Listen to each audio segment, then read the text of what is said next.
인간의 정서는 사실 저도 그쪽 완벽한 전문가는 아닙니다만 희노애락이라고 볼 수 있는 것, 모든 행위에 있어서 그것이 개입되지 않으면 굉장히 무미건조해지겠죠. 만약 감정이 전혀 없이 모든 걸 판단하게 된다면 생각보다 그렇게 효율적인, 효과적인 어떤 사고 과정이 이루어질 것 같지는 않아요. 예를 들면 저하고는 전공이긴 합니다만 대부분의 특히 우리 대한민국의 분들은 아마도 수학이라는 과목을 보고 즐거워하거나 희열을 느낄 경우가 잘 없어요. 그죠? 그랬으면 아마 대부분 저처럼 수학과를 갔겠죠. 문제를 접했을 때 그게 즐겁다, 기쁘다, 슬프다 뭐 이런 것들의 감정을 느끼기 쉽지 않습니다. 일전에 어느 학생이 한 질문이 한 몇 가지 있었는데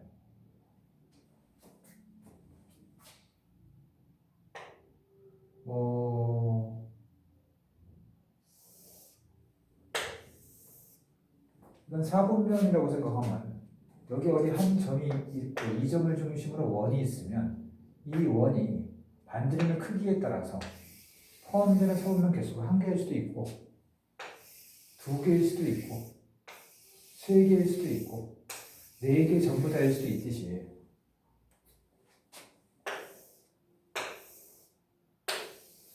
팔분체, 입체의 경우는 8개로 구간을 끊을 수가 있는데 그때 어느 한 점이 존재해서 이쯤 되실까요?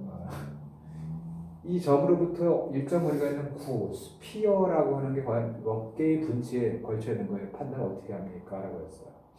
이건 언뜻 보면 이 기하적인 문제죠. 기하로만 풀려고 하면 잘 안 돼요.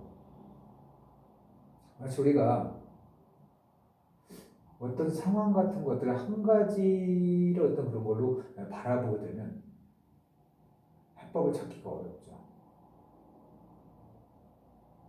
저도 이제 이런 정서라고 하는 것들도 실제로 어떤 그 한 가지 기능, 정기능, 부기능이 있을 수 있겠는데 한 가지 기능으로만 살펴본다면 적절치 않다고 생각합니다.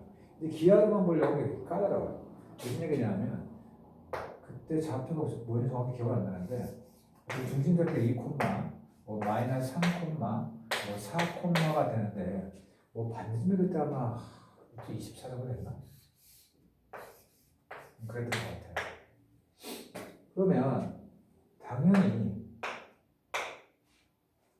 해당되는 분체에서 바로 옆 동네에 있는 것들은 좌표 중에서 어느 한 좌표만 부호가 반대예요. 따라서 거기 있는 2나 절대값 3이나 4만 비교해 보면 돼요. 근데 다 단호히 얘보다는 작죠. 따라서 그 옆 동네에 있는 거, 본인을 포함해서 옆 동네에 있는 것들은 다 포함이 된다는 얘기예요. 8분치의 경우는 그 해당되는 개수가 옆 동네에 있는 게 무려 3개죠. 본인을 포함해서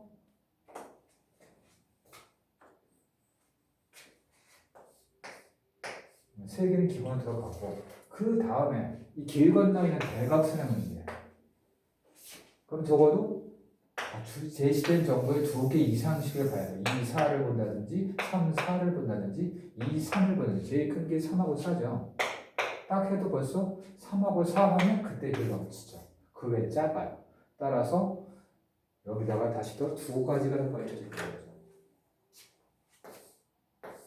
그 이상은 겹치는 게 없어요. 좀 뜬금없는 얘기일 수 있는데 기하라고 하는 문제를 기하로만 풀려고 하면 쉽지 않은 경우가 정말 많습니다. 우리가 어떤 논리적인 수학 문제를 사실은 그 이면에 들여다보면 그 사람의 감정적인 측면이 더 중요할 때가 많습니다. 그걸 간과하기가 쉽죠. 그런 쪽의 터치도 매우 중요합니다. 또 한 가지 예를 들어볼까요? 기하 얘기가 나왔으니까. 예를 들어서 x제곱 더하기 y제곱 더하기 g제곱 더하기 2x 더하기 3y 더하기 5g 블라블라 9가 있다고 치고 또 다른 9가 있는데 x제곱 더하기 y제곱 더하기 g제곱 더하기 6x 더하기 5y 더하기 블라블라 9가 있어요. 두 개의 구가 마치 교선이 있다고 치면 그건 당연히 공간선의 떠있는 원이 됩니다. 이 원을 지나면서 어느 특정 한 점을 지나는 그 점을 여기서 원점이라고 해보죠. 원점을 지나는 그런 구를 구해보라고 하면 이건 이제 뭐 중심 잡고 그 라인 위에 중심이 있을 것이다. 근데 원점하고 관계는 뭐가 되느냐? 해당 중심하고 거리 같다. 뭐 이런 식으로 썼다 보면 기하적으로 직접적인 공략이 굉장히 까다로워요.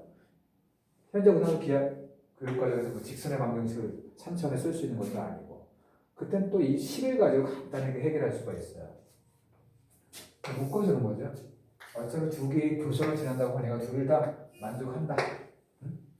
이꼴 요건 이꼴로 정리하고 나서 그리고 여기다가 미지상수 K 한쪽에 붙여서 더한 게 이러면 이 식은 구의 방정식의 일종일 수 있고 둘 다 교선을 지나는 그런 구를 다 포괄하고 지나는 원점인 x, y, j 0을 때리면 k 값이 나온다. 뭐 이런 식으로 하면 굉장히 깜짝같이 보일 수가 있어요.